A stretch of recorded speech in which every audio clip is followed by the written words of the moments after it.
안녕하세요. 오늘도 사연 살롱을 찾아주셔서 감사합니다. 남편과 사별한 지 3개월째 접어드는 여성입니다.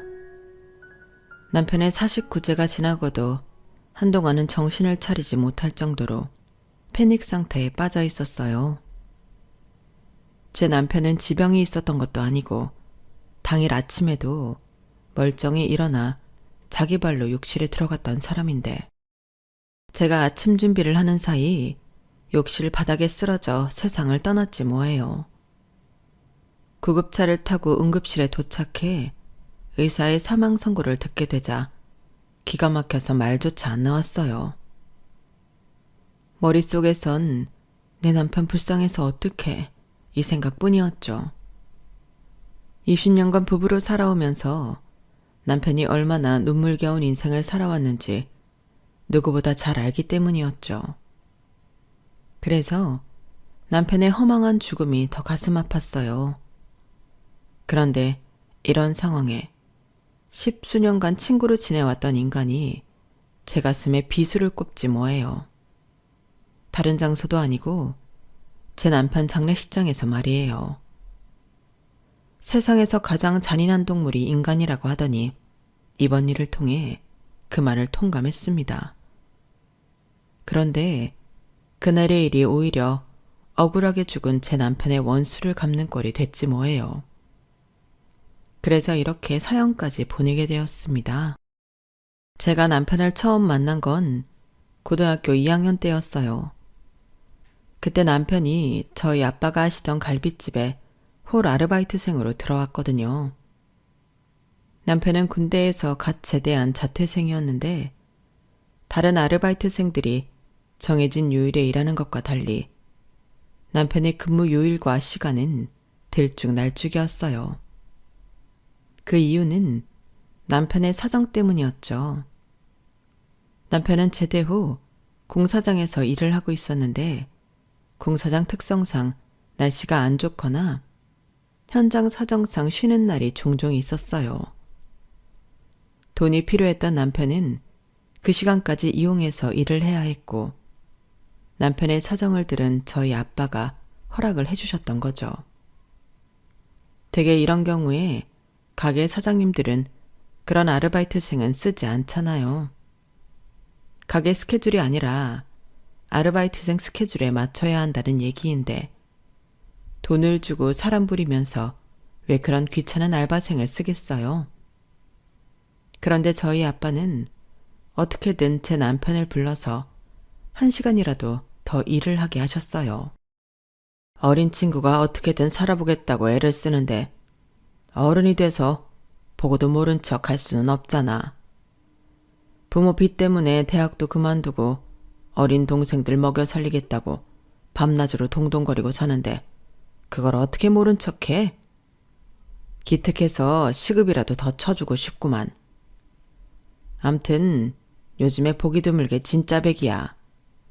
이런 녀석이 우리 집 사위로 들어와야 하는데 어쩌면 아빠는 그때부터 제 남편을 사윗감으로 점 찍으셨는지도 모르겠어요. 당시 남편한테는 부친이 도박으로 만든 억대 빚이 있었어요. 군에서 제대한 후에야 그 사실을 알았고 자신이 차용증에 보증인으로 올라있다는 사실도 알게 됐다더군요. 군에 입대하고 얼마 안 돼서 모친이 세상을 떠난 것도 모자라 아버지라는 인간이 저런 짓까지 벌였으니 정말 미칠 노릇이었을 거예요. 하지만 중학생인 여동생과 고등학생인 남동생을 생각해서라도 마냥 손 놓고 있을 수만은 없었어요. 그래서 자퇴를 하고 돈벌이에 나선 거였죠. 밤낮으로 일을 해서 번 돈은 사채업자들 손에 고스란히 들어가기 일쑤였고 집 월세와 동생들을 키울 생활비조차 감당하기 힘들었지만 그래도 포기할 수는 없었어요. 형이니까, 오빠니까 동생들을 위해서 참고 버티자 생각했던 거죠. 물론 남편도 알고 있었어요. 부친이 떠넘긴 그런 고통은 열심히 일해서 대신 빚을 갚는 것 외에 더 손쉬운 방법이 있다는 거를요. 그건 바로 소송이었죠. 비록 차용증에 남편의 인감 도장이 찍혀 있다고는 하지만 엄연히 자신의 의지로 찍은 게 아니잖아요. 그렇다면 소송을 통해 그 사실을 밝히고 채무에서 벗어나면 그만인 거죠. 그러자면 변호사를 고용해야 하고 거기엔 수임 비용이 필요했어요. 당장 생활비도 감당하기 힘든 남편으로서는 불가능한 일이었죠. 그런데 저희 아빠가 그 소송 비용을 대주겠다고 나선 거예요. 아니, 왜 저한테 이렇게까지 잘해주시는 거예요? 제가 그 돈을 못 갚으면 어쩌시려고요? 선웅아, 내가 친척집을 전전하고 살다가 맨손으로 서울에 올라와 일을 시작한 게 몇 살 땐 줄 아니? 18살이었다. 고등학교도 졸업 못한 놈이 피부치 하나 없는 서울에서 살아남으려고 얼마나 아등바등 했는지 모른다. 일을 못 구해서 3일을 쫄쫄 굶었지만 누구 하나 빵 한 조각 던져주는 사람이 없었어. 이대로 길바닥에서 굶어 죽겠구나 생각했는데 그때 굶주림에 지쳐 잠든 나를 누군가 깨우더라. 백발이 성성한 노숙자였다. 내가 노숙하던 지하도로 한 구석에 있던 노인이었는데 언제 죽어도 이상하지 않을 만큼 상태가 안 좋았어. 그런 사람이 나한테 자기가 가지고 있던 황도 캔을 하나 쥐어주라고. 모르긴 해도 유통기한이 지나서 폐기한 거였을 거야. 그걸 받아들고 헙지겁 먹었지. 국물까지 하나 안 남기고 깡그리. 그리고 다음날 눈을 떴는데 사람들이 웅성거리며 모여있더라고. 밤사이 그 노인이 죽었다는 거야. 죽기 전에 죽어가는 젊은 놈 하나를 살리신 거였지. 그 길로 자리를 털고 일어나서 남대문 시장으로 갔다. 시장 한켠에 모여있던 지게꾼들한테 가서 무슨 일이든 시켜만 달라고 통사정을 했어. 그렇게 일자리를 얻어서 지금은 이렇게 번듯한 갈비집 사장이 됐지. 그때 내가 받은 황도캔을 너에게 갖고 싶다. 그래야 날 살려주신 어르신도 저 위에서 기뻐하시지 않겠니? 그렇게 아빠는 변호사를 선임해 남편의 빚을 없애주셨어요. 그리고는 저희 가게에 육부장님 밑에서 일하게 하셨어요. 사람이 기술만 하나 있어도 굶어 죽을 일은 없어. 그러니까 딴 생각 말고 육부장 밑에서 잘 배워. 머리 좋은 놈이니 배우는 건 금방 하겠지. 그렇게 주방 일을 시작하게 된 남편은 몇 년이 지나자 육부장으로 승진했어요.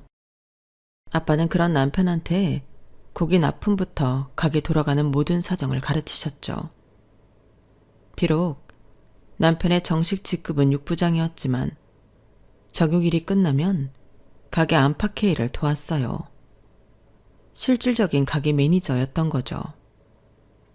그래서 홀 서빙을 하는 분들을 비롯해 주방 실장님도 그렇고 참모님, 반모님까지도 남편을 무시하지 못했어요. 사장의 오른팔인데 누가 무시하겠어요? 그렇게 남편은 저희 아빠 가게에서 자리를 잡아갔어요. 저는 남편이 저희 아빠 가게에서 일을 시작하고부터 얘기는 많이 들어왔지만 실제로 얼굴을 본 건 대학교 1학년 여름방학 때였어요. 방학 기간을 이용해 아빠 가게에서 아르바이트를 했는데 그때 처음 남편을 만났어요.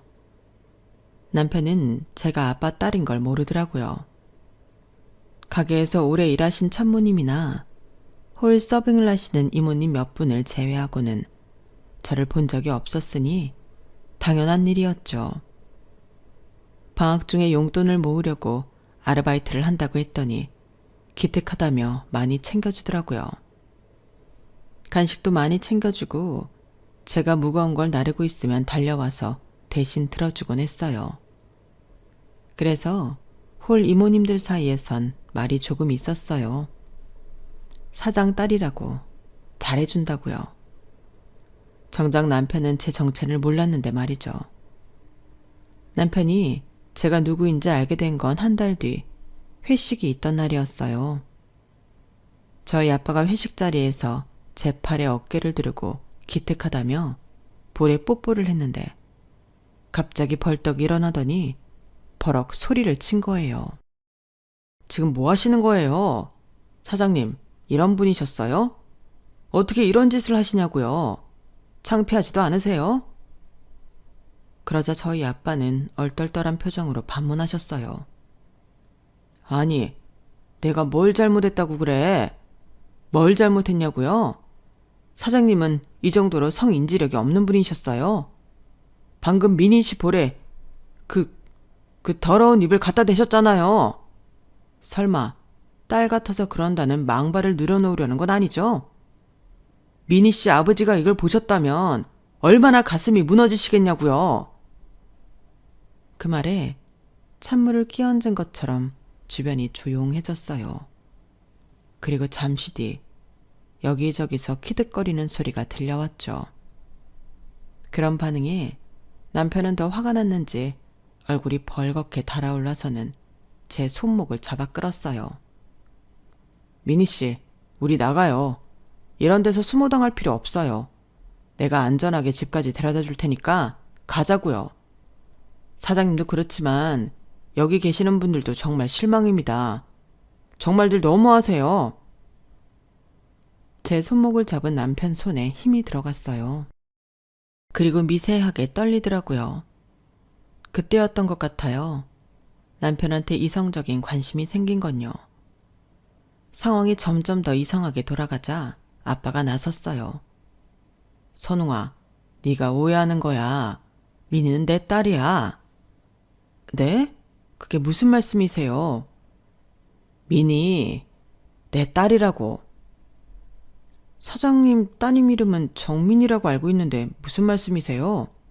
저 모르는 사이에 둘째 딸 낳으셨습니까? 이 친구야. 얘 원래 이름은 홍정민이고 어릴 때부터 줄여서 민이라고 불렀어. 민이는 정민이의 민이라고. 그래서 민이 이렇게 부른 거야. 거참. 그런데 자네, 내 딸 손은 언제 놓을 건가? 그 말에 남편은 화들짝 놀라며 제 손목을 잡았던 손을 놓았어요. 그리고는 갈 길 잃은 눈동자를 바닥으로 떨궜어요. 그 모습이 어찌나 귀엽던지 저도 모르게 웃음이 났어요. 그날 남편은 회식이 끝날 때까지 땅굴을 파는 두더지처럼 고개를 떨구고 있었어요. 하지만 제 마음속에는 남편에 대한 마음이 점점 더 크게 자리 잡아갔어요. 가게 직원들이 대부분 40, 50대 분들인데 반의 유일한 20대였던 남편과 저는 아무래도 통하는 것도 많고 서로에 대한 호감도 있었던 터라 연인 사이로 발전하는 건 시간 문제였어요. 그래서 처음엔 아빠 몰래 연애를 했는데 얼마 지나지 않아서 걸리고 말았어요. 제 남편이 정말 정직한 사람이거든요. 그건 좋게 말해서 그런 거고 답답할 정도로 정석이에요. 허튼 소리 안 하고 거짓말도 못 해요. 그러니 눈치 빠른 아빠한테 금방 걸리는 건 당연한 일인 거죠. 그래서 할 수 없이 사귄 지 한 달도 안 돼서 공개 연애를 시작했어요. 그러는 과정에서 시동생과 시누이와도 가까워졌어요. 시동생이 저와 동갑이라서 처음엔 조금 서먹하기도 했지만 시간이 지나면서 오히려 친구처럼 친해질 수 있었죠. 외골수인 남편과 달리 시동생은 융통성이 있는 사람이라서 그랬던 것 같아요. 시동생은 우리 부부가 결혼도 하기 전부터 저를 형수님이라고 불렀는데 하루는 제 친구들이 그 소리를 듣게 된 거예요. 그날은 고등학교 동창들과 만나서 술을 한잔 하던 날이었어요. 평소 남편은 제가 늦게까지 친구들을 만나거나 학교 도서관에서 공부를 하고 있으면 일을 마치고 데리러 오곤 했었는데 그날은 가게 주방 공사 때문에 빠져나오기 힘들다며 시동생을 보냈더라고요. 마침 군에서 휴가를 받고 나와 있던 동생은 저와 친구들이 있는 술집으로 찾아왔고 저를 보고는 형수님이라고 불렀던 거예요. 형수님, 밖에서 담배 한 대 피우고 있을 테니까 친구분들이랑 얘기 나누시다가 천천히 나오세요. 그 말을 마치고 시동생은 가게 밖으로 나갔어요. 그러자 친구들이 술렁이더라고요. 저야 늘상 듣는 호칭이라서 자연스럽게 받아들였는데 친구들은 아니었던 거예요. 특히 저와는 초등학교부터 고등학교까지 같은 학교를 다닌 상이는 무척이나 황당해하더라고요. 뭐냐? 아직 결혼도 안 했는데 무슨 형수님? 야, 홍정민, 너 조심해야겠다. 이러다 완전 발목 잡히겠어. 솔직히 네 남자친구 대학도 안 나오고 니네 아빠 식당에서 일한다며. 그런 사람이랑 엮여서 좋을 게 뭐냐? 무식하고 직업도 형편없고 그렇다고 인물이 좋은 것도 아니고 난 진짜 이해가 안 간다. 나 같으면 그런 사람 트럭으로 가져다 줘도 안 만나. 야 전상이, 네가 우리 선웅씨에 대해서 뭘 안다고 그딴 소리래. 네 말대로 선웅씨 대학 안 나왔어. 그치만 공부를 못해서 들어간 게 아니라 집안 사정 때문에 그만둔 거야. 그리고 뭐? 무식하다고? K대까지 들어간 사람이 무식한 거면 전문대 다니는 넌 뭐냐? 어머, 얘 진짜 웃긴다. 난 단지 널 위해서 하는 소리잖아. 날 위한다고? 그게 어딜 봐서 날 위하는 거야. 남의 남자친구 깎아내리고 술자리 안주거리로 삼으려는 거지. 그렇게 심심하면 차라리 집에 가서 책이나 읽어. 멀쩡히 잘 사귀는 사람한테 초치지 말고. 그리고 직장이 뭐가 어때서 우리 아빠 갈비집 여기저기서 체인점 4개 해달라고 요청할 정도로 인지도도 있고 규모도 커. 월급도 어지간한 직장인들보다 훨씬 더 받는다고. 게다가 우리 아빠는 벌써부터 갈비집을 선웅 씨한테 물려줄 생각이신데 그래도 직업이 형편없다고 할 수 있니? 사람을 네 기준으로 함부로 판단하지 마. 아주 불쾌하다고. 버럭 성질을 내고 술집을 나와버렸어요. 친구 몇몇이 따라 나와 말리기는 했지만 이미 기분이 상할 대로 상하기도 했고 시동생이 기다리고 있어서 제 몫의 술값만 친구한테 주고 자리를 떠났어요. 집으로 가는 동안 시동생은 혹시 안 좋은 일이 있었냐고 물었고 속상한 마음에 눈물을 뚝뚝 흘렸어요. 그리곤 술자리에서 있었던 일을 시동생한테 털어놓았죠. 술 기운에 해버린 말이었지만 다음날 바로 후회가 됐어요. 당장 남편 얼굴을 어떻게 봐야 할지 모르겠더라고요. 시동생이 남편한테 말했을 거라고 생각했거든요. 그런데 남편은 아무 변화 없이 평소와 같지 뭐예요. 나중에 시동생한테 얘기를 들어보니 형한테 말을 안 했다고 하더라고요. 대신 그 일을 계기로 결심을 했다고 했어요. 자기와 여동생 때문에 대학도 포기한 형을 위해서라도 꼭 사법고시에 합격해 형한테 보답하겠다고요. 그리고 시동생은 그 결심대로 몇 년 뒤 사법고시에 합격해 현재 변호사로 살고 있어요. 변호사 배치를 달았다고 거들먹거리지도 않고 형한테 고마워할 줄 알고 늘 깍듯하게 대했어요. 저는 남편과 대학교 4학년 때 결혼을 했는데 생각보다 결혼이 조금 빨랐던 건 속도 위반으로 임신을 했기 때문이었어요. 남편은 제 임신 소식에 기뻐하면서도 저랑 저희 부모님께 무척이나 미안해했어요. 기껏 부모님이 대학 공부까지 시켜놨는데 일찍 날개를 꺾은 것 같다고요. 하지만 저는 당시엔 사회생활에 아무런 미련이 없었거든요. 그래서 오히려 남편을 설득했어요. 일이 하고 싶으면 아이 좀 키워놓고 시작해도 안 늦다고요. 아빠는 제 임신 소식에 박수까지 치시며 좋아하셨어요. 아직 임신 7주밖에 안 됐는데도 아들인지 딸인지를 물으시면서 말이죠. 하지만 엄마는 한숨을 푹 쉬시더라고요. 결국엔 이런 식으로 기어이 결혼까지 하는구나. 난 니들이 좀 사귀다가 헤어질 줄 알았는데 어떻게 속도 위반으로 결혼을 하니? 완전 애 가지고 협박하는 꼴이네. 아, 골치야. 엄마, 무슨 그런 소리래. 뱃속에 아기가 들으면 어쩌려고. 그리고 진작부터 얘기했잖아. 나 선웅 씨랑 결혼할 거라고. 단지 시기가 조금 당겨졌을 뿐이지 결과는 달라진 거 하나 없어. 넌 결혼이 말처럼 쉬운 건 줄 아니? 나도 선웅이 마음에 들어. 부지런하고 착실하고 무엇보다 믿음이 가는 애니까. 그런데 내 딸 결혼 상대로는 아니야. 너 당장 결혼하면 어디서 살 거야? 선웅이가 신혼집 마련할 돈은 있대? 지금 사는 집도 월세 살다가 전세로 옮긴 지 얼마 안 됐는데 니들 살 집 마련할 여력이 있겠냐고. 그렇다고 선웅이 성격에 고등학교 다니는 여동생 혼자 두고 처가살이를 할 것도 아니고. 그럼 답은 뻔하잖아. 고등학생 신우이에 곧 제대하는 시동생까지 네가 다 데리고 살아야 하는데 내가 지금 네 임신을 축하할 수 있겠니? 네가 뭐가 부족해서 그렇게 힘든 길을 가려고 그래. 하고 많은 남자 중에 왜 하필 선웅이냐고? 이게 다 네 아빠 때문이야. 그놈의 인간이 딸 자식 인생 망쳐놓은 거라고. 아우, 머리야.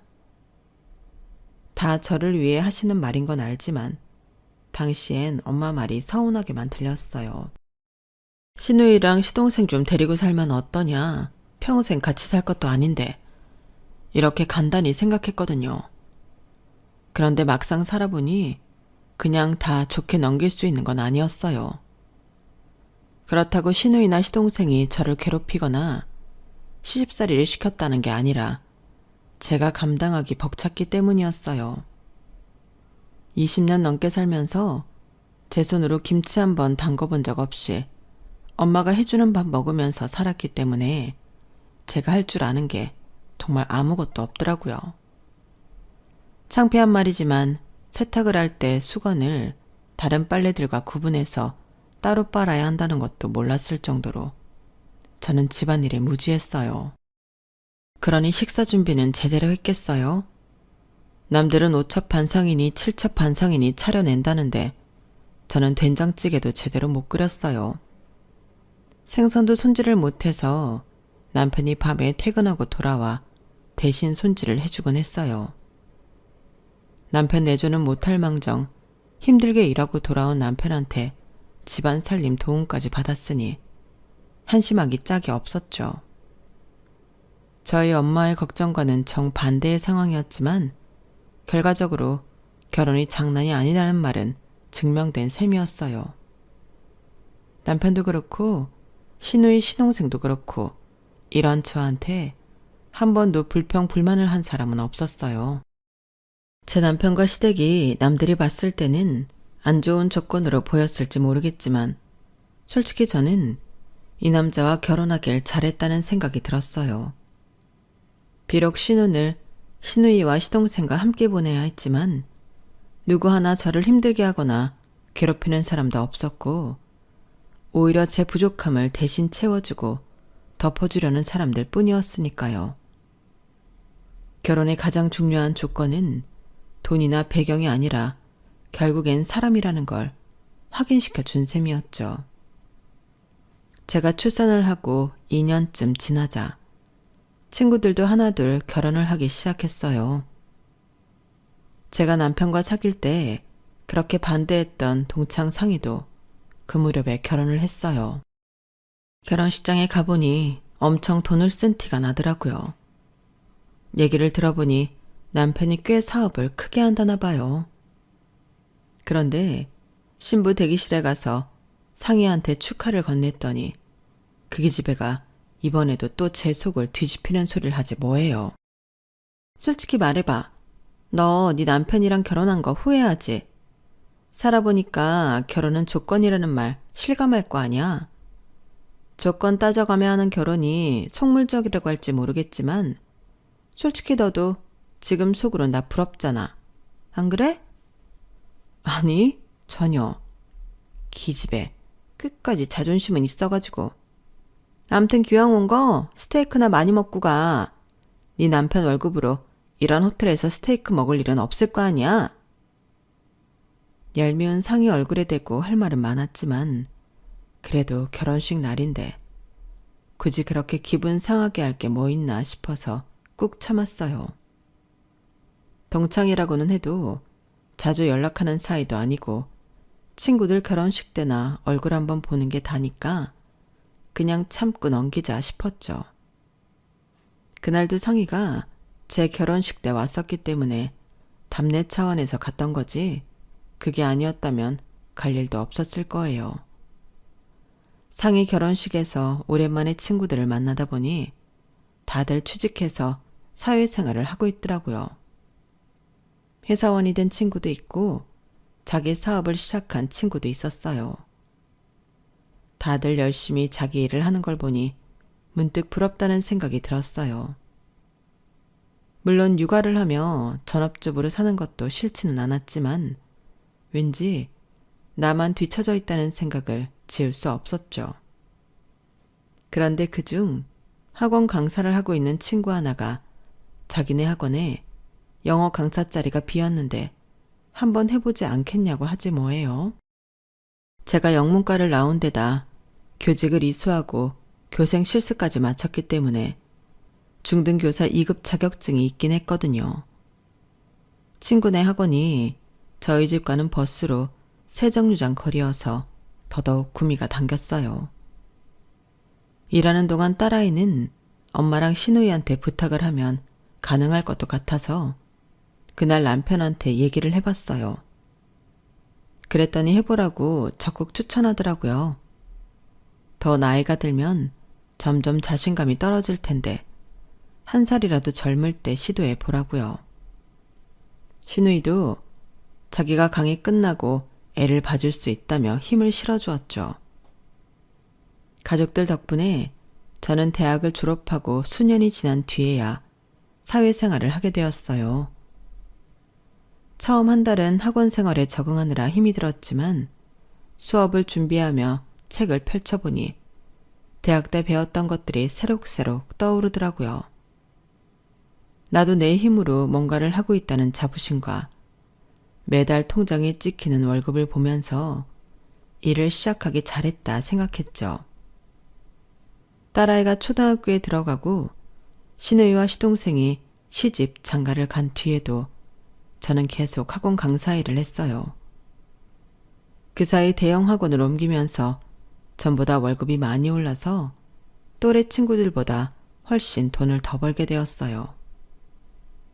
한때는 내가 부러워했던 회사원 친구들은 하나 둘 정리해고를 당하거나 육아 때문에 일을 그만두는 시기인데 오히려 저는 점점 더 제 자리를 견고하게 다져나갈 수 있었죠. 그러던 어느 날이었어요. 상희가 거의 15년 만에 연락을 했더라고요.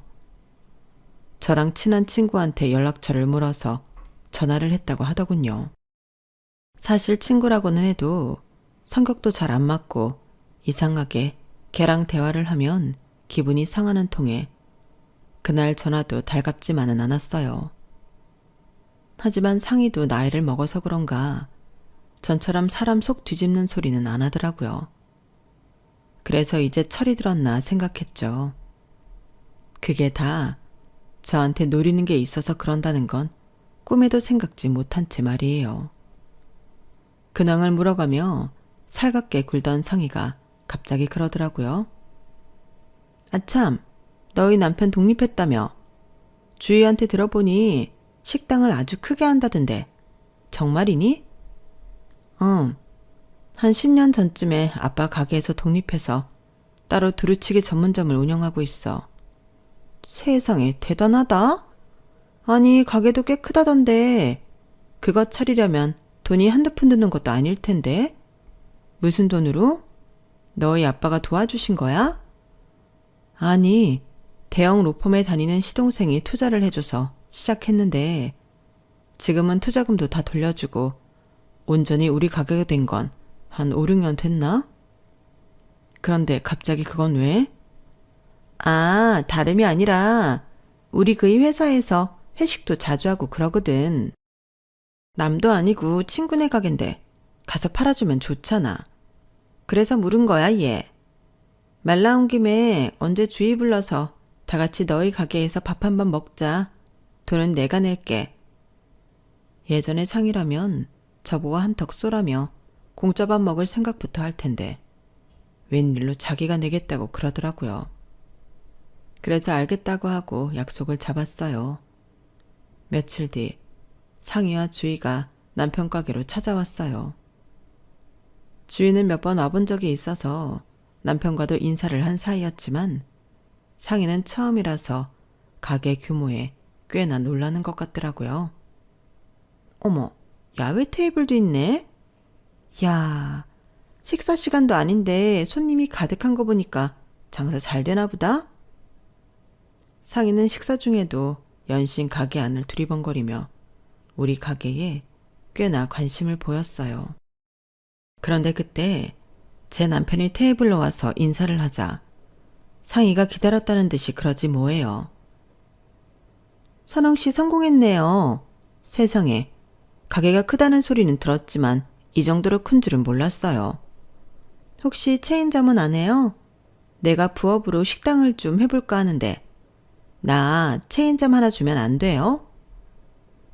제 남편과는 몇십 년 전에 딱 한 번 보고 이번이 두 번째 보는 자리인데도 상희는 친한 척을 해가며 체인점을 달라고 막무가내로 졸라댔어요.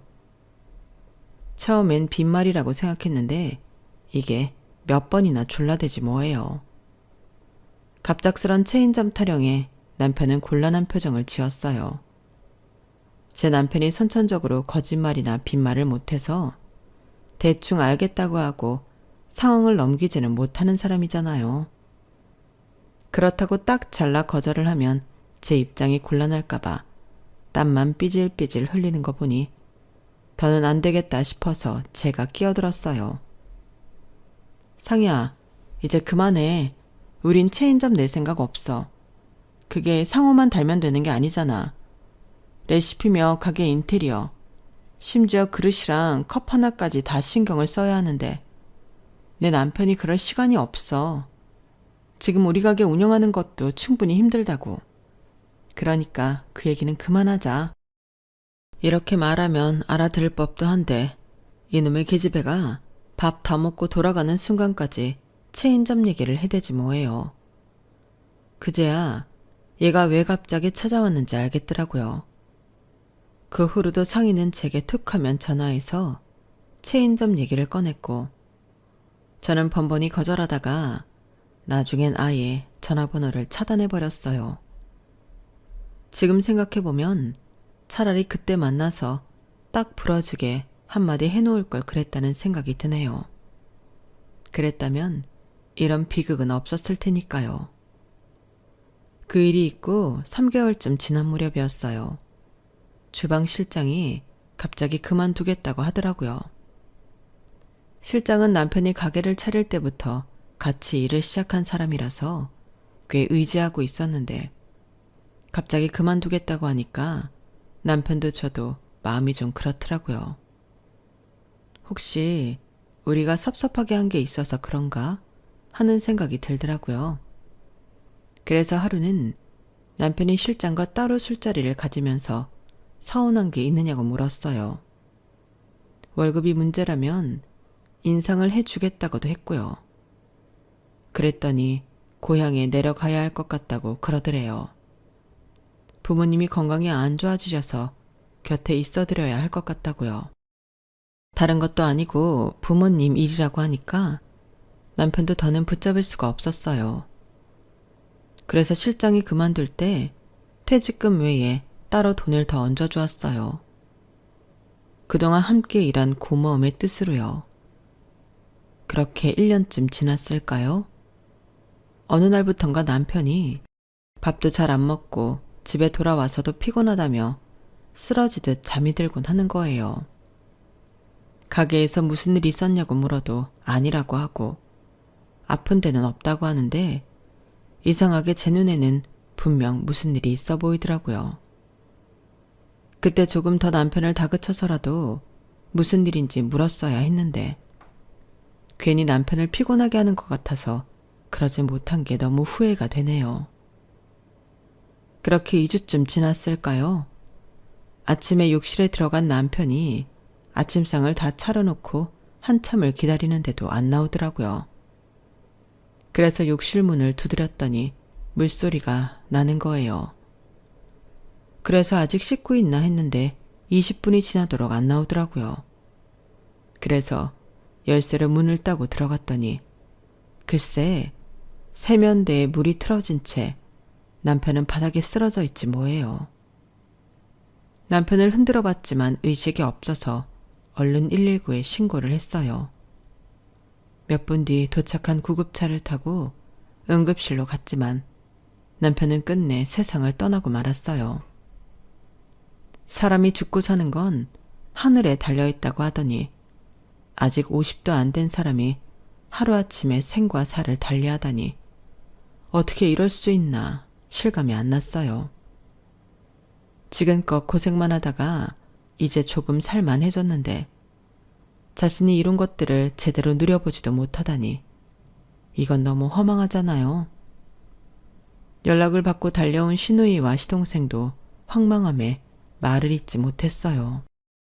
도박에 빠져 가족을 버리고 이제 갓 20살이 넘은 장남한테 억대 도박빚을 지우고 떠난 부친 때문에 어렵게 들어간 대학도 포기하고 동생들 먹여 살리겠다고 아등바등 살아온 내 남편이 너무 가엾고 불쌍해서 도저히 이대로 떠나보낼 수가 없었어요. 그래서 장례식 내내 하염없이 눈물만 흘려댔죠. 첫째 날은 정말 경황이 없어서 어떻게 보냈는지 기억도 안 날 정도예요. 그리고 둘째 날은 제가 사연을 보내게 된 원인이 바로 그 사건이 벌어진 날이었어요. 내 가슴에 평생 잊을 수 없는 상처가 생긴 날이었죠. 이틀째 날 고등학교 동창들이 장례식장을 찾아왔어요. 거기엔 상의도 있었어요.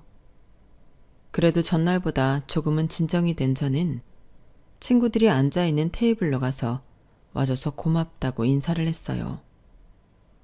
45도 안 된 나이에 벌써 과부가 되어버린 제가 안타까웠는지 친구들 몇몇은 눈물까지 흘리더라고요. 그렇게 친구들 사이에 앉아 이런저런 위로의 말을 듣다가 마침 문상객이 찾아와서 자리를 뜨게 되었어요.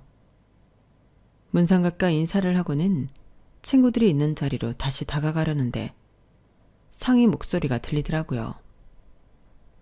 오늘 보니까 정민이제 은근히 새끼가 있다? 상복을 입고 있어서 그런가 남자들한테 어필도 되는 것 같고 이래서 남자들이 상복 입은 미망인한테 흔들린다 그러는 건가? 그러자 동창 중 하나가 상의한테 한 소리 했어요. 너 무슨 말이 그러니? 그게 친구 남편 장례식에 와서 할 소리냐? 내가 틀린 말 했니? 솔직히 난 그렇게 생각해. 남편이랑 사별한 여자는 잠정적 상간녀라고. 막말로 내 남편은 죽고 없어서 옆구리 허전한데 주변엔 다들 남편 끼고 있으면 셈이 나겠니 안 나겠니? 당장 뺏어서라도 허전함을 채우고 싶어질 거 아니야. 게다가 요즘 세상에 여자 혼자 벌어서 자식 키우고 사는 게 어디 쉽니? 그렇다고 40 넘어서 사회생활 하기도 그렇고 설사 한다 해도 뭘 얼마나 벌겠냐고. 그러니 돈 있는 남자 꼬셔서 덕 보고 살아야지. 안 그러니? 그러니까 니들도 정민이 조심해. 누가 아니? 제가 우리 남편들 흔들어서 바람이라도 필지. 원래 저건 나랑 가장 가까운 곳에 있는 법이야. 아, 이따가 우리 남편이 나 데리러 온다 그랬는데 오지 말라고 해야겠어. 정민이 제가 내 남편 꼬시면 어떡하니? 보니까 상복 입은 모습이 청승맞아 보이는 게 남자 마음 흔들기 딱이던데. 그 말을 듣자 온몸이 사시나무 떨리듯 부들부들 떨렸어요. 지금까지 살면서 사리를 느껴본 적은 그때가 처음이었죠. 손에 잡히는 대로 뭐든 쥐고 저 기집의 머리통을 날려버리고 싶은 심정이었어요. 그런데 하필 제 눈에 들어오는 것 중엔 묵직한 건 하나도 없고 나무젓가락과 티슈가 고작이었어요. 그래도 일단은 뭐든 손에 쥐어야겠어서 나무젓가락과 티슈를 손에 들었어요. 그리곤 상희 머리에 집어 던졌죠. 야, 전상희, 너 지금 말 다 했어? 그러자 상희가 깨악 비명을 지르고는 양손으로 머리를 감쌌어요. 그리곤 저를 쏘아보며 말했죠. 야, 너 미쳤어? 지금 뭐 하는 짓이야? 뭐 하는 짓이냐고? 건방지고 싸가지 없는 년 버릇 고쳐주려고 그런다. 뭐? 남편 없는 여자는 잠정적 상간녀라고? 이게 뚫린 주둥이라고 함부로 짓거리고 있네. 야, 내가 굶어 죽는 한이 있어도 네 남편은 안 꼬신다. 내 남편처럼 멋진 남자랑 살던 내가 보잘것없는 네 남편이 눈에 차겠니? 어디서 꼴값이야. 네 남편에는 네 눈에는 멋지지? 나한텐 그닥이야. 거저 저도 안 갖는다고. 그러니까 괜한 걱정 말고 가서 네 남편이나 잃지 않게 꽁꽁 싸매고 있어. 한 번만 더 헛소리 짓거리면 너 명예훼손으로 고소할 거야. 내 시동생 대형 로펌 변호사인 건 알지?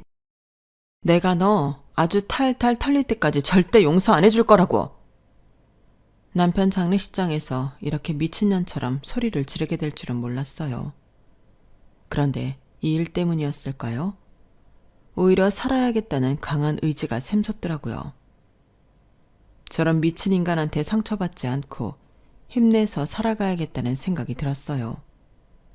그래서 상희와 친구들이 장례식장을 떠나고 영정 앞에 털썩 주저앉아 있었는데 남편 가게에서 서빙을 하는 남자 직원이 제게 그러더라고요. 사모님, 방금 전에 그분이요. 실장님이랑 사귀는 그분 맞죠? 왜 땡땡동에 가짜 체인점 낸 여사장이요. 그게 무슨 소리야? 실장이랑 사귀는 건 뭐고 가짜 체인점은 또 뭐야? 사모님 모르셨어요? 그것 때문에 사장님이 엄청 힘들어하셨잖아요. 전요. 사장님이 그 인간들 때문에 돌아가신 거나 마찬가지라고 생각해요. 사장님이 자기를 얼마나 아끼셨는데 그런 식으로 뒤통수를 치고. 실장도 실장이지만 저 여자는 더 나빠요. 어떻게 그런 짓을 하고도 뻔뻔하게 여기까지 올 수가 있어? 정말 인간도 아니에요. 직원은 그간 있었던 일들을 제게 털어놓았어요. 실장이 우리 가게를 그만두고 한 3개월쯤 지났을까요? 식사를 마친 손님이 계산을 하면서 얼마 전에 땡땡동에 있는 체인점에 갔었다는 얘기를 하더래요. 남편이 우리 가게는 체인점이 없다고 했더니 가게 인테리어부터 식기까지 똑같은데 정말 아니냐고 되물었다더군요. 그때는 그냥 유사한 스타일의 식당일 거라고 생각했는데 그 후로도 손님들이 땡땡동 체인점 얘기를 하더라네요. 그래서 남편이 직접 손님이 알려준 땡땡동으로 가봤더니 정말 우리 가게랑 똑같은 식당이 있었던 거죠. 간판이며 내부 인테리어, 심지어 홀서빙 직원들의 앞치마랑 머리 수건까지 똑같았대요. 너무 황당해서 가게로 뛰어들어가 주인을 불렀더니 글쎄 고향으로 내려갔다던 실장이 떡하니 나오더라지 뭐예요. 도대체 어떻게 된 거냐고 묻는 제 남편한테 실장은 고개 숙이며 죄송하다는 말만 되풀이했대요. 고향의 부모님이 아프신 건 사실이고 병원비랑 간병인비, 거기다 동생들 생활비까지 대려니 자기도 어쩔 수 없었다면서 제발 용서해달라고 싹싹 빌었다더군요. 가게를 여는데 돈을 댄 건 만나는 여자라고 했는데 그게 바로 상이었던 거예요. 아끼던 직원이었기에 분점 내주는 건 사실 큰 문제는 아니었지만 자신을 속였다는 배신감에 남편은 힘들어했던 모양이에요. 그래도 좋게 넘어가 주려고 했는데 문제는 거기가 끝난 게 아니었어요. 적반하장도 유분수라고 어이없는 일이 벌어진 거죠. 우리 가게만의 두루치기 특제 소스 레시피와 전용 팬이 있는데 그걸 실장이 특허를 내버린 거예요. 그래놓곤 저희 가게에 소송까지 걸어온 거죠. 결국 남편은 맞소송을 결심하고 변호사인 시동생한테 이번 사건을 일임하려고 면담을 앞둔 상태였죠.